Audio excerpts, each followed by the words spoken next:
राम राम। बहुत समय से बैठी हैं, गर्मी भी बहुत है, इसमें ज्यादा गर्मी लगती है ना? कोई बात नहीं, ठीक। आपको सबसे पहले तो मैं धन्यवाद देना चाहती हूँ कि इतने समय से आप सब मेरा इंतजार कर रहे हैं और मेरी बातों को सुनने के लिए यहाँ पे बैठे हैं, यहाँ आए हैं। श्री दीपिंदर हुड्डा जी, बैठ जाओ प्रदीप, कोई नहीं। दीपिंदर हुड्डा जी, प्रदीप नारवाल जी, श्री जयप्रकाश जी, श्री शिवशंकर भारद्वाज जी, श्री ओम प्रकाश जी, श्री रामकृष्ण फौजी जी, श्री संदीप तनवर जी, श्री मनमोहन भूटानिया जी, धीरज गुर्जर जी, मनीष यादव जी, चेतन चौहान जी, तौकीर आलम जी, यूपी के भी मेरे कुछ साथी यहाँ हैं, विदित दिख रहे हो आप, विश्व विजय जी, और बाकी यहाँ के जो हरियाणा के पदाधिकारी हैं, नेतागण हैं जो मंच पर आसीन हैं, सबका इस मीटिंग में आज बहुत बहुत स्वागत। देखिए, ये हरियाणा प्रदेश है, यहाँ इस धरती पर खड़े होकर बहुत गर्व होता है। आपने हमेशा हमारे देश को दिया है। आपने हिंदू धर्म का सबसे महत्वपूर्ण जो प्रवचन है, जो संदेश है, वो यहीं से उभरा। कुरुक्षेत्र की धरती पर भगवान श्री कृष्ण ने दिया देश को, दुनिया को, हम सबको, कि इस रास्ते पे चलना है, ये धर्म का रास्ता है, ये सत्य का रास्ता है, ये न्याय का रास्ता है। आपके किसानों ने दिन रात मेहनत करके, खून पसीना बहाकर इस देश का पेट भरा है। इस देश के अन्नदाता हो आप। आपने बेटे बेटियां पैदा की तो वो बेटे बेटियां इस देश की गर्व बने। आपके बेटे सरहद पे गए, शहीद हुए इस देश के लिए। तमाम जवान आज भी हरियाणा के बेटे हैं। हरियाणा की बेटियां मेहनत करती हैं, देश के लिए परिश्रम करती हैं, चाहे पहलवानी में हो, चाहे स्पोर्ट्स में हो, चाहे कहीं जाकर अपना जॉब कर रही हो, मेहनत करती हैं, कमाती हैं आपके लिए, लेकिन इस देश के लिए भी नाम कमाती हैं। तो ये वो प्रदेश है जिसने सदियों से इस देश को ताकत दी है, इस देश को सही दिशा दिखाई है, इस देश को सही रास्ता दिखाया है। तो आज आपकी परिस्थितियां क्या हैं? मेरी बहनें बैठी हैं, आपसे पूछना चाहती हूं, कल से त्योहार का समय शुरू हो रहा है, नवरात्रि शुरू हो रहे हैं, कैसा लग रहा है? खुशी हो रही है? खुशी हो रही है, त्योहार का समय है, लेकिन सच बताओ, थोड़ी सी घबराहट भी हो रही है कि लिपाई पुताई करनी पड़ेगी, मेहमान आएंगे घर, सामान खरीदना पड़ेगा, खाना पकाना पड़ेगा मेहमानों के लिए, त्योहार मनाने के लिए भी सामान खरीदना पड़ेगा। थोड़ी सी घबराहट हो रही है कि इतनी महंगाई में हम कैसे करेंगे? हम दुकान जाते हैं, जाते हैं, 3 लेके आ जाते हैं, 2 कहते हैं बाद में ले आएंगे। कोई बात नहीं, घर पे खाना पकता है, सोचती होंगी आप, चलो हम छोड़ देते हैं, सबको खाने दो, हम कल खा लेंगे, सुबह का खाना खा लेंगे।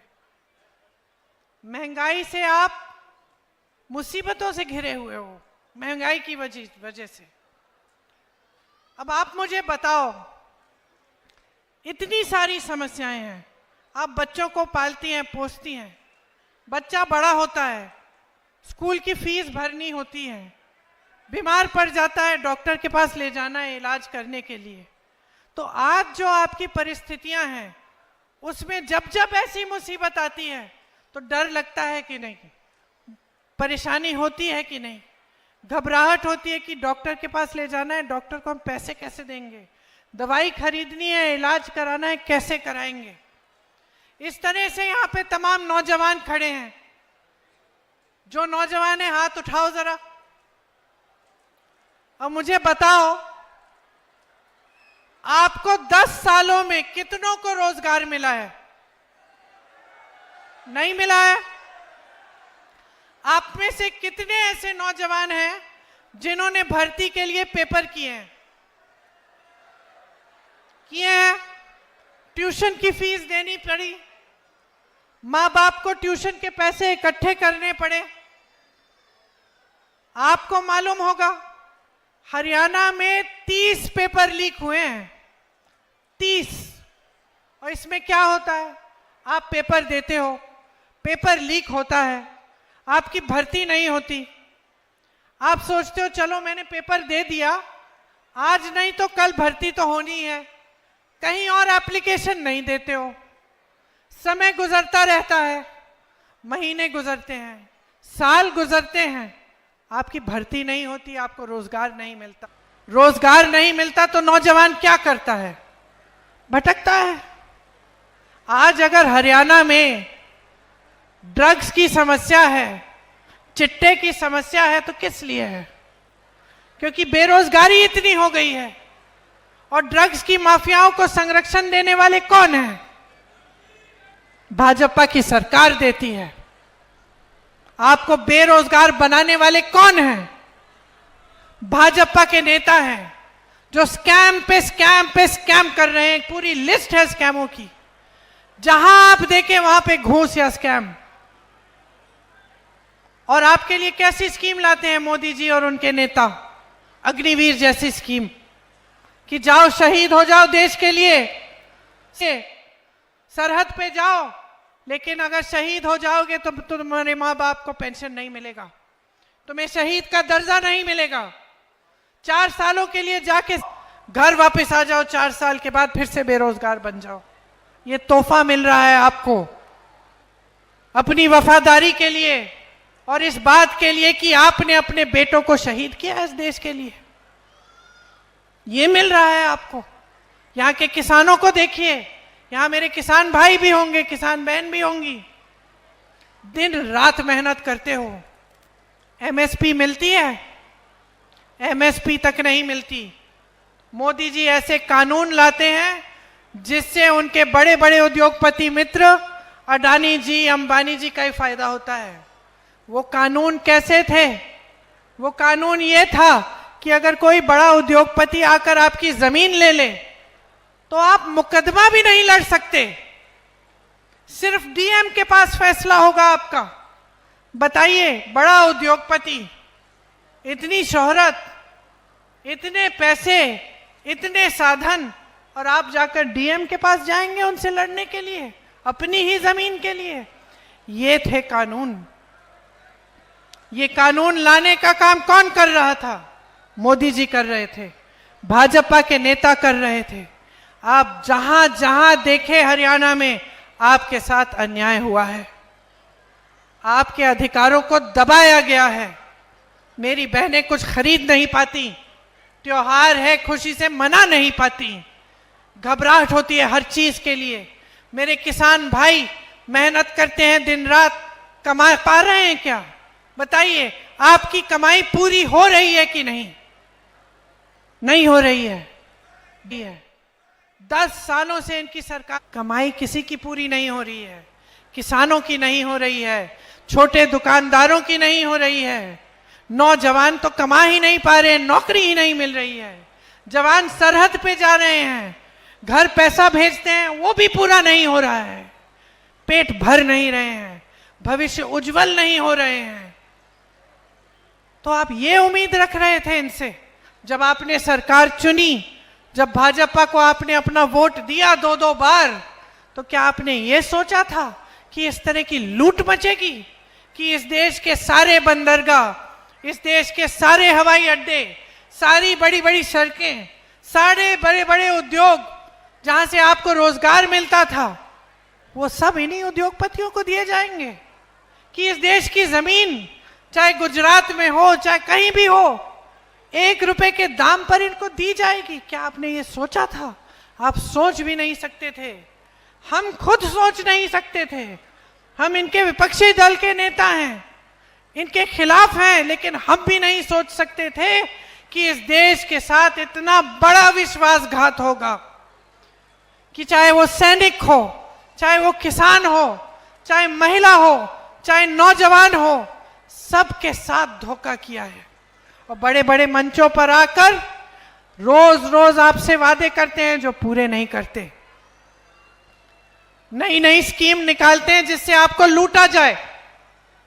सरकार के पैसे भाइयों और बहनों किसी नेता के नहीं होते, किसी के जेब के लिए नहीं होते, किसी नेता को आगे बढ़ाने के लिए नहीं होते। सरकार के पैसे आपके पैसे होते हैं। कांग्रेस की सरकारों को देखिए, कर्नाटका में सरकार है, तेलंगाना में सरकार है, हिमाचल में सरकार है। क्या कर रही हैं कांग्रेस की सरकारें? आपका पैसा आपके जेब में डाल रही हैं। महिलाओं को हर महीने कुछ पैसे देके, पेंशन, पुराना पेंशन दिलवा के, ऐसी स्कीम लाके जिससे आपको आपके पैसे मिले, आप अपने पैरों पे खड़े हो जाएं, किसानों को एमएसपी दिलवा के। और यहां क्या हो रहा है? जहां जहां भाजपा की सरकार है, वहां जो आपके पैसे हैं, जो आपका हक है, वो आपसे छीना जा रहा है, बड़े बड़े उद्योगपतियों के जेब में जा रहा है।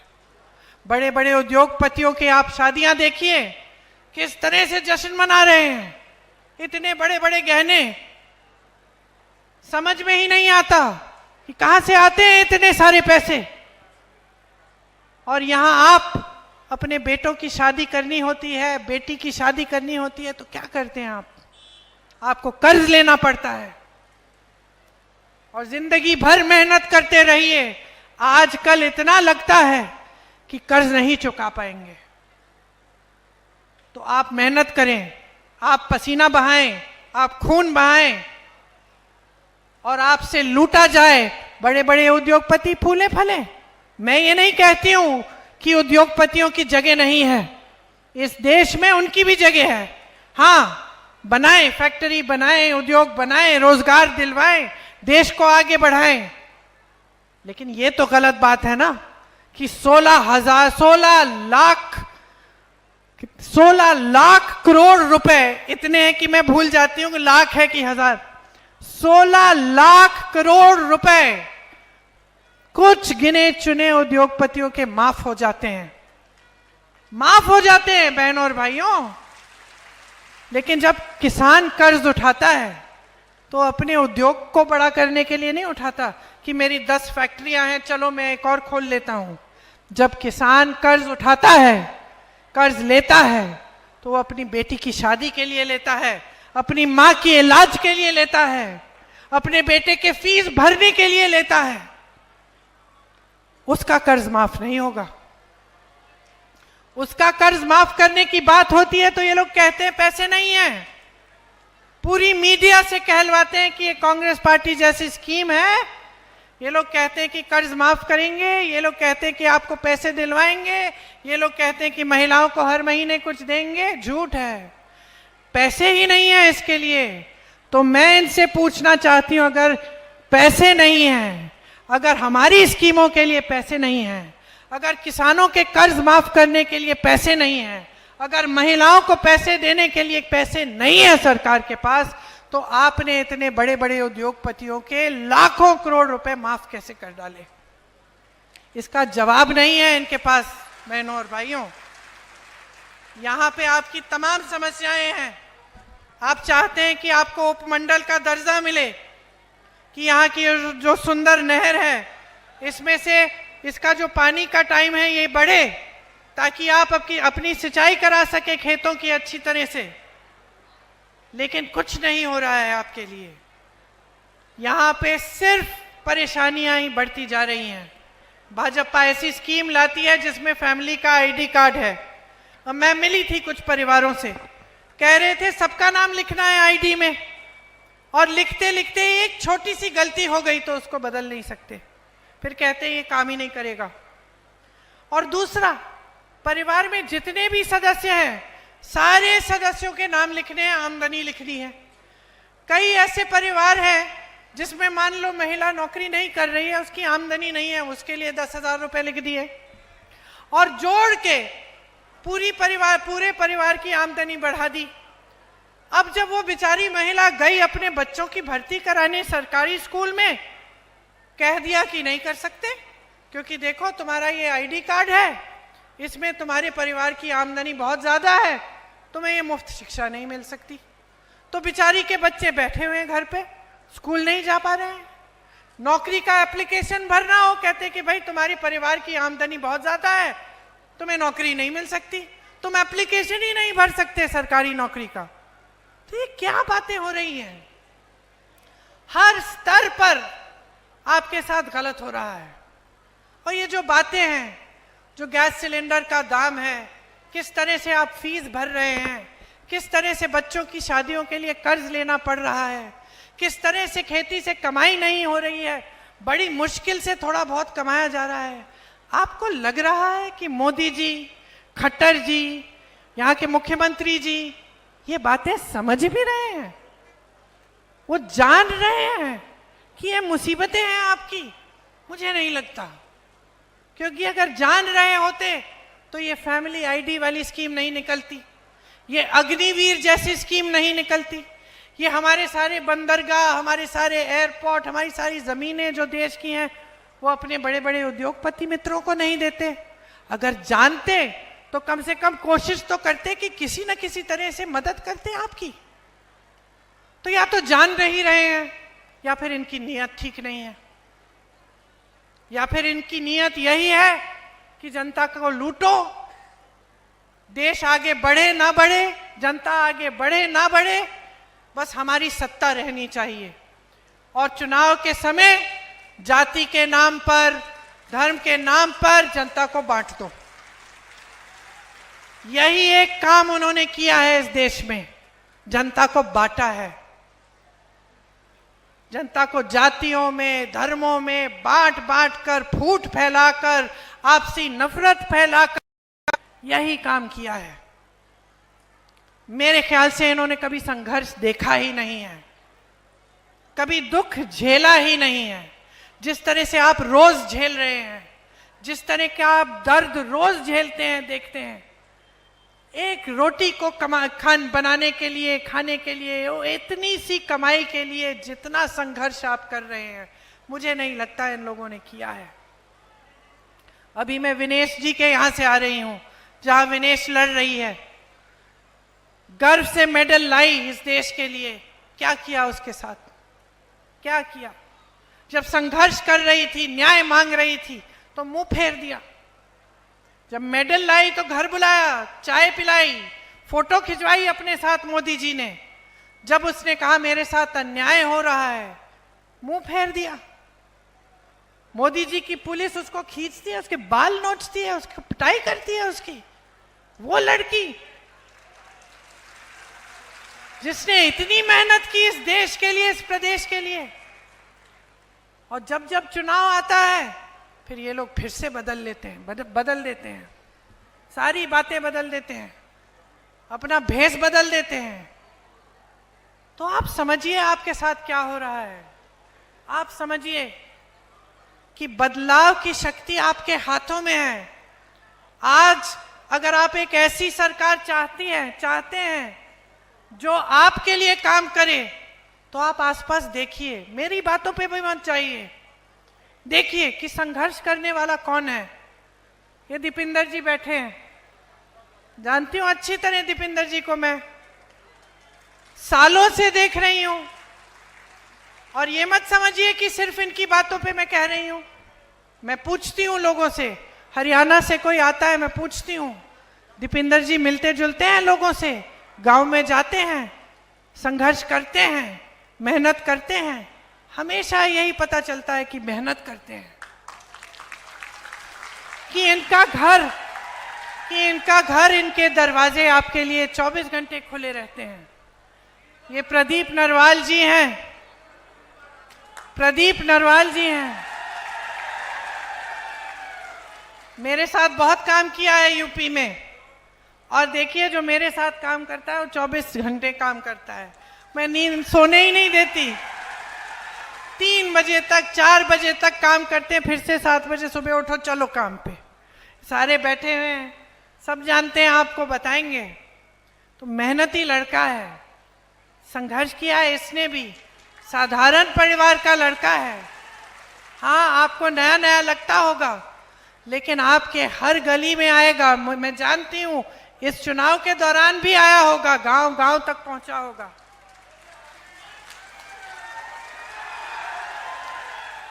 देखिए, जब हम नेता को चुनते हैं ना, जब हम नेता को चुनते हैं तो जो 2-4 चीजें मन में रखनी चाहिए कि इसने अपने जीवन में क्या क्या किया है, क्या जनता की सेवा की है, संघर्ष किया है, इसकी क्या कहानी है। तो हम लोग देखते हैं, चलो इस नेता ने संघर्ष किया है, या इस परिवार ने अपने देश के लिए शहीद किए हैं, अपने परिवार के सदस्य शहीद हुए हैं, या फिर इस परिवार ने काम किया है, या चलो ये नया लड़का है, बहुत मेहनत करता है, दिन रात मेहनत करते हुए देखा है हमने, संघर्ष करते हुए देखा है। तो एक तो ये बात होती है। दूसरी बात होती है कि जहां जहां इन्होंने काम किया है वहां क्या हो रहा है। तो जहां जहां, जैसे दीपेंद्र जी भी इतने समय से हरियाणा में काम कर रहे हैं, रोहतक में काम करते हैं, अपने क्षेत्र में काम करते हैं, तो आपने खुद देखा होगा कि हाँ भाई, इनके समय में क्षेत्र में परिवर्तन आया, नौजवानों को थोड़ा रोजगार मिल रहा था, हमारी कमाई इतनी मुश्किल नहीं थी। तो ये भी देखते हैं हम। और फिर हम नेता की नीयत देखते हैं कि नेता जो हमें बता रहा है, जो कह रहा है, उसमें सच्चाई है कि नहीं है। आप मेरे परिवार पे भरोसा करते हो, 4-5 पुश्तों से हम सेवा कर रहे हैं। जवाहरलाल नेहरू जी से पहले उनके पिताजी, फिर जवाहरलाल नेहरू जी, फिर इंदिरा जी, फिर राजीव जी, सोनिया जी, और आज राहुल जी और मैं। तो क्यों भरोसा करते हो? भरोसा इसलिए करते हो क्योंकि आपने खुद देखा कि जब इंदिरा जी कुछ कहती थी तो करके दिखाती थी। जो राजीव जी थे, देश के लिए शहीद हुए, देश की सच्चाई के लिए लड़ते लड़ते शहीद हुए। नेहरू जी थे, देश की गली गली में घूमे, देश की जनता के लिए आवाज उठाई, स्वतंत्रता के लिए लड़े। तभी तो आप भरोसा करते हो कि हाँ, ये लोग जो कहते हैं वो करके दिखाते हैं, इनकी नीयत ठीक है कि नहीं? घर में आप हंस रही हैं, घर में जब बेटी की शादी करनी होती है, लड़का लड़के का परिवार आता है, लड़का आता है, तो नियत देखती हो ना। अच्छे परिवार का भी हो, बड़े बड़े महल भी हो उसके पास, सब कुछ हो, अच्छी नौकरी हो, अच्छा कमा रहा हो, लेकिन आपको अगर लगा कि इसकी नियत ठीक नहीं है, शादी नहीं कराओगी, कोई नहीं कराएगा। क्योंकि इंसान की नियत एक बहुत ही महत्वपूर्ण चीज होती है, और सिर्फ घर परिवार में नहीं, नौकरी में, रोजगार में, खास तौर से राजनीति में। क्योंकि अगर नेता की नियत ठीक नहीं होती, कुछ भी कर सकता है। सत्ता होती है, सत्ता होती है, अहंकार हो जाता है, चमचों से घिर जाता है। मोदी जी के साथ यही हुआ है, मोदी जी घिर गए हैं चमचों से, कोई सच बताने वाला है ही नहीं। एक दिन एक मुख्यमंत्री, अगले दिन दूसरा मुख्यमंत्री बदल देते हैं, मंच पे आते हैं, ऐसी ऐसी बातें करते हैं कि पूरा देश जान रहा है कि सच नहीं है, पूरा देश देख रहा है कि अरे मोदी जी सच नहीं बोल रहे हैं, और मोदी जी कहे जा रहे हैं। तो नियत बहुत ही जरूरी है। और यहां मंच पे बैठे हुए दीपेंद्र जी और नारवाल जी, दोनों की नियत साफ है। दोनों जानते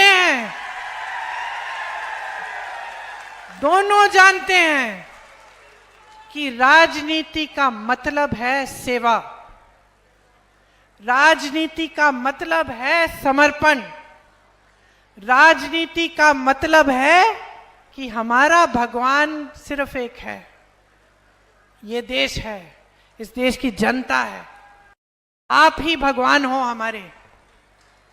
ये नियत होनी चाहिए नेता की। और हाँ, मंच पे खड़े होकर नेताओं की आदत होती है कुछ भी बोल सकते हैं, बोल देते हैं। आपको पहचानना पड़ेगा कि सच कौन बोल रहा है। आपको अनुमान लगाना पड़ेगा कि आपके साथ कौन करता है और सच्चाई कौन बोलता है। अब जैसे इस चुनाव में कांग्रेस पार्टी कह रही है कि हरियाणा में अगर हमारी सरकार आएगी तो बुजुर्ग, दिव्यांग और विधवा पेंशन जो है उसको हम 6,000 रुपए महीने करेंगे। अब आप कहोगे अच्छा, बहुत अच्छी बात है, लेकिन कैसे करोगे? तो हम आपसे कहते हैं कि जहां जहां हमारी सरकारें हैं, हमने गारंटी दी थी चुनाव से पहले, अलग अलग गारंटी है अलग अलग प्रदेशों में।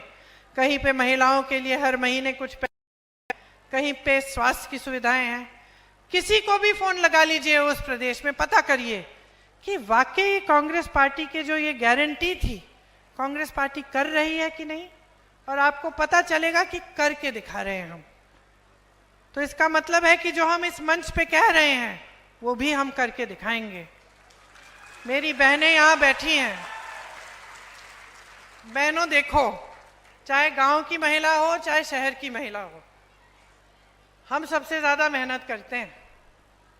अब जैसे मैं भाषण दे रही हूँ, यहाँ से घर जाऊंगी तो घर जाके आराम से थोड़ी लेटूंगी, देखूंगी कि भाई खाना क्या पका है, घर में खाने के लिए कौन कौन है, बेटे ने खाया है, पति ने खाया है, सब कुछ ठीक है, सफाई हो रही है। रसोई में चली जाऊंगी कि भाई देखें कि क्या सफाई हो रही है। ये सब चीजें करेंगे और हम अंत में सोएंगे जब सब सो गए। आपके परिवारों में तो और भी संघर्ष है। आप जहां जहां खेतों में भी अगर दिन में काम करेंगी, धूप में काम करेंगी, थकी हुई आएंगी घर, खाना तो पकाना है ना अपने।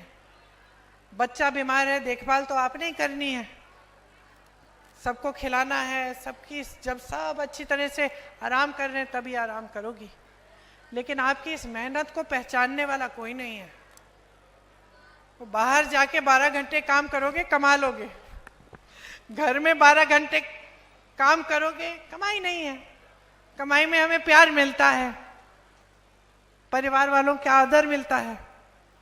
लेकिन कांग्रेस पार्टी कह रही है हम इस परिश्रम को, इस मेहनत को भी हम पहचानना चाहते हैं।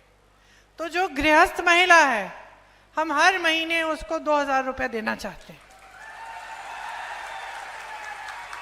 ताकि थोड़ी सी आपकी भी बचत हो जाए, आपके अपने पैसे हो, आपको कुछ खरीदना है नाती नातिन के लिए, पोती पोते के लिए, या अपने लिए कुछ छोटी मोटी चीज लेनी है तो आपको सहूलियत मिले। इसीलिए हम ये स्कीम लाना चाहते हैं। ये स्कीम जहां हमारे प्रदेश है वहां लागू है। आपको आज 1200 में सिलेंडर मिल रहा है, हम 500 में दिलवाएंगे। राजस्थान में हमारी सरकार थी, राजस्थान में हमारी सरकार ने एक बहुत अच्छी स्कीम लागू की। उसमें 25 लाख रुपए तक गरीब परिवारों में जिसका भी इलाज कराना था, कोई सी बीमारी हो उसका इलाज मुफ्त हो रहा था। स्वास्थ्य बीमा जो था वो 25 लाख था।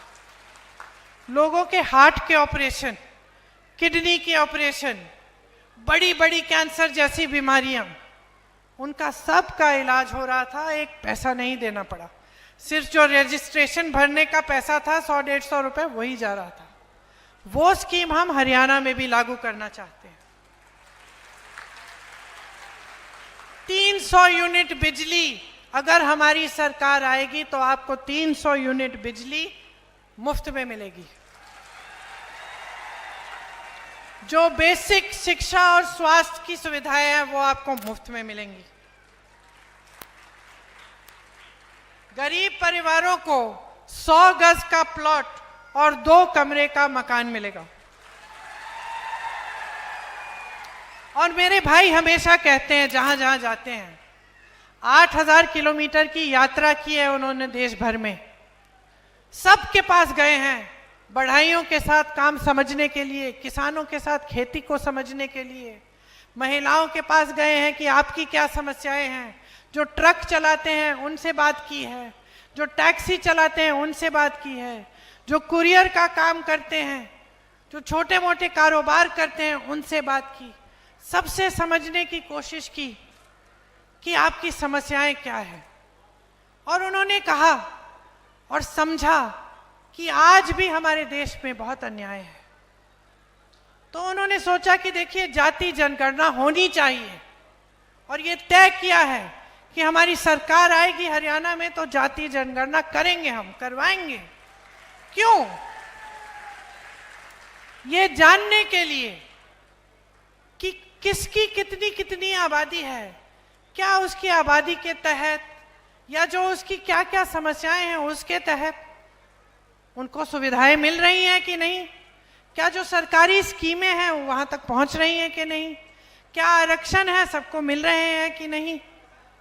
और ये एक जाति दूसरी जाति की बात नहीं है, ये बात है कि जब हम समझेंगे कि कितनी कितनी आबादी है, जब जाति जनगणना होगी, और जब बड़ी जातियों के भी जो गरीब लोग हैं उनकी भी हमें समझ होगी कि किसके पास क्या है, क्या सुविधा मिल रही है, तभी अच्छी तरह से जो सरकार की सुविधाएं हैं, जो सरकार जो आरक्षण होते हैं, वो सब अच्छी तरह से सबके लिए हो पाएंगे। तो ये भी एक हमारा लक्ष्य है कि हम इसको करेंगे।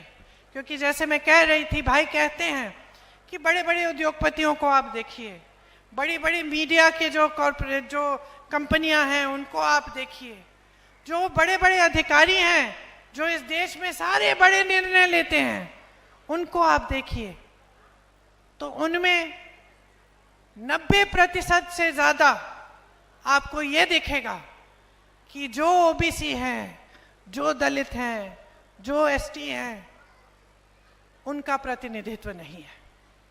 तो वो चाहते हैं कि सब आगे बढ़े, एक साथ आगे बढ़े, सबका विकास हो, और जैसे हमें हमारे संविधान में लिखा है वैसे ही होना चाहिए कि सबका समान अधिकार हो।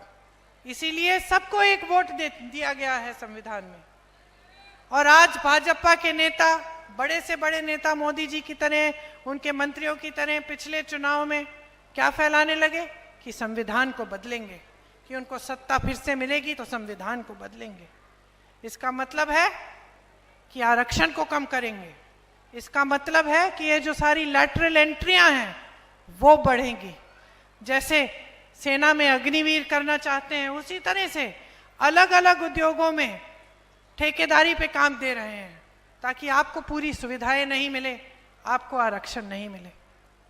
तो अगर आपको न्याय चाहिए, आपको ऐसी सरकार चाहिए जो आपके लिए नीतियां बनाए, किसी बड़े उद्योगपतियों के लिए नहीं, अपने मित्रों के लिए नहीं, जो आपके लिए नीतियां बनाए, जिससे आपको अच्छी सुविधाएं मिले, जिससे आपका जो पैसा है, आपकी जो संपत्ति है इस देश की, वो आपके जेब में जाए, तो आप कांग्रेस को समर्थन करिए। प्रदीप जी आपके लिए दिन रात काम करेंगे। दीपिंदर जी आपके लिए समर्पित रहे हैं, समर्पित रहेंगे। और हम सब तो हाजिर ही हैं, पुश्तों से आप देख रहे हैं, आपके लिए दिन रात एक करना हमारे लिए एक सौभाग्य है। आज श्राद्ध का आखिरी दिन है, कल से नवरात्रि शुरू होंगी। आप सबको बहुत बहुत शुभकामनाएं। मेरी आशा है कि अब नवरात्रि की शुभ अवसर पे ही अगले कुछ दिनों में आप अपना वोट डालने जाएंगे, तो आप कांग्रेस को जिताएंगे और अपने लिए, अपने भविष्य के लिए एक नई लहर लाएंगे, एक नई ऊर्जा लाएंगे। पास में कॉमरेड ओम प्रकाश जी सीपीएम से इंडिया अलायंस में भिवानी से प्रत्याशी हैं, उनके लिए भी मैं खास अपील करना चाहती हूं, आप उनको भी आगे बढ़ाइए। हमारा गठबंधन आपके लिए काम करेगा, आपकी सरकार बनाएगा।